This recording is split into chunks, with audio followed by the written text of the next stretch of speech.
Hello সবাইকে, welcome back to my channel. আজ হচ্ছে রবিবার আর আমি একটুখানি ঘরটর গুছোচ্ছিলাম। যেহেতু রবিবার ছুটির দিন, তাই একটুখানি এই দিনেই সময় পাই ঘরটা ঠিক করার। বাকি সারা সপ্তাহতে কাজের চক্করে কিছু আর ঠিক করা হয়ে ওঠে না। সেদিন রাতে চিকেন চাউমিনটা যে বানিয়েছিলাম, অনেকটা চাউমিন বেশি হয়েছিল, সেই জন্য আমি ওটাকে সেদ্ধ অবস্থাতেই রেখে দিয়েছিলাম ফ্রিজে। তো ভাবলাম যে আজকে ওটাই টিফিনে হয়ে যাবে। একদম সিম্পলভাবে জাস্ট আমি পেঁয়াজ আর রসুন কাঁচা লঙ্কা দিয়ে ভেজে নেব। এই রবিবারটা যতই ছুটির দিন বলি না কেন, ছুটি আমার হয় না, কারণ সারা সপ্তাহ পড়ানো থাকে আর রবিবার দিনে আবার আঁকার ক্লাস থাকে। তো সেই জন্য আমাকে একটু তাড়াতাড়ি করেই টিফিনটা করে নিতে হবে, কারণ 9টা থেকে আবার সমস্ত বাচ্চারা চলে আসবে আঁকার জন্য। এখন যে চাউমিনের মশলাটা দিচ্ছি, এটা হচ্ছে সানরাইজের চাউমিন মিক্স। এটা বেশ ভালো খেতে, মানে অন্যান্য চাউমিন মশলার চাইতে আমার কিন্তু এটা বেশ ভালো লাগে। তোমরা কিন্তু চাউমিনের জন্য এই মশলাটা ট্রাই করে দেখতে পারো। তো আমার এখানে চাউমিনটা রেডি হয়ে গেছে। এখন আমরা তাড়াতাড়ি করে টিফিনটা খেয়ে নেব।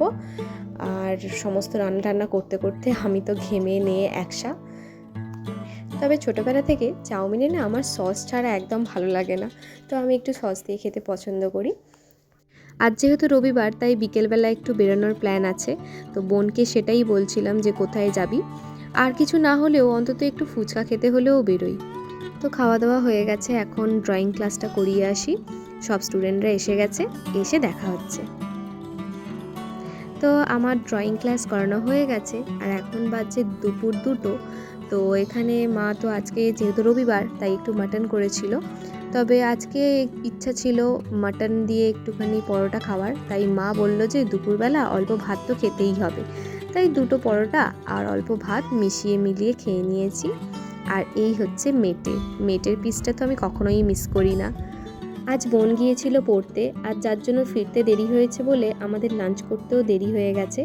তো যাই হোক, লাঞ্চটা সেরে নিয়ে আমি চলে এলাম একটা কাজ করতে। সেটা হচ্ছে, এইটা হলো মাটির বোতল আর একদমই সিম্পল দেখতে। তো কিছুদিন আগে আমার জন্মদিন গেছে, আর আমার একটা ফ্রেন্ড আমাকে এটা আমার জন্মদিনে গিফট করেছিল। তো আমি ভাবলাম এই প্লেন সিম্পল বোতলটাকে যদি একটুখানি রঙিন করে দিই, তাহলে আরও সুন্দর দেখতে লাগবে। আমার কাছে তো এই ফেব্রিক কালারগুলো সবসময়তেই থাকে, কারণ আমি সারা বছরই কোনো না কোনো কাপড়ে বা কোনো না কোনো জিনিসে এরকমই নকশা করতে থাকি। আর আজকাল আমার মেহেন্দি বা আলপনার মতো নকশা করতে খুব ভালো লাগে। তো আমি কয়েকটা নকশা অনলাইনে দেখেছিলাম, সেইগুলো দেখেই একটুখানি চেষ্টা করেছি। এই মাটির বোতলটাতে আদৌ কোনো দিন জল খাবো কি না জানি না, কিন্তু তাও এটাকে সাজিয়ে রাখতে তো বেশ ভালোই লাগবে। আমার মনে হয় এটাকে না ফুলদানি করেও রাখা যায়। আমরা যদি কয়েকটা স্টিক ফুল নিয়ে এসে এতে লাগিয়ে দিই, তাহলেও কিন্তু মন্দ হবে না, তাই না? বাড়িতে আমাদের মাটির কলসি কুঁজো সবই রয়েছে, তাই এটাকে আর জল খেয়ে নষ্ট করতে চাই না। তো এইরকমভাবে এটাকে সাজিয়ে রেখে দেবো ভেবেছি। আর এই তো আমার ফাইনাল ডিজাইন কমপ্লিট হয়ে গেছে। আমি কোনো কিছু দেখে বা ভেবেচিন্তে কিছুই করিনি, যা মনে এসেছে তাই করে দিয়েছি, যতটুকু পেরেছি করেছি। তো কেমন লাগছে তোমাদের এই ডিজাইনটা আমাকে একটু জানিও।